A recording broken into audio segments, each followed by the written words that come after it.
এ যেন সময়ের যাত্রা। হাজার হাজার বছর পেরিয়ে যেন প্রাগৈতিহাসিক যুগে ফিরে গেছে মিশরের আলেকজান্দ্রিয়া। অ্যান্টোনিয়ারেস গার্ডেন্সের বুকে খুলেছে নতুন এক ডায়নোসর পার্ক, যেখানে ইতিহাস, প্রযুক্তি আর কল্পনার মেলবন্ধনে তৈরি হয়েছে এক বিস্ময়কর জগৎ। এখানে ঘুরতে আসা এক দর্শনার্থী মুয়াজ ইব্রাহিম জানান, كتجربتي الأولى عن المكان আমি كانت প্রথমবার مختلفة এসেছি جدا এখানে। বলতে পারি এটা এক بسبب অনবদ্য فوق সৃষ্টি। الرسومات والاهتمام بالنظافة. ডাইনোসরের বিশাল ভাস্কর্য, শব্দপ্রভাব আর প্রাকৃতিক পরিবেশ মিলিয়ে এই পার্ক যেন ফিরিয়ে নেয় কোটি বছরের পুরনো এক যুগে।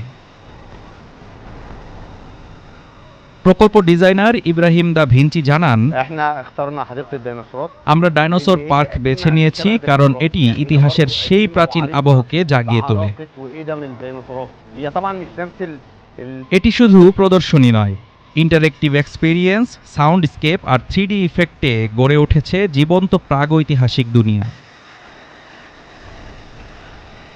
অ্যান্টোনিয়ারেস গার্ডেন্স, যার ইতিহাস পটোলেমীয় যুগ পর্যন্ত বিস্তৃত, এখন সেই ঐতিহ্যের ভেতরেই জীবন্ত হয়েছে ডাইনোসরের যুগ।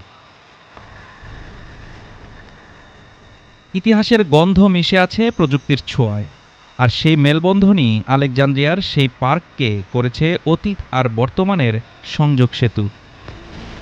Desk report, Dhaka today.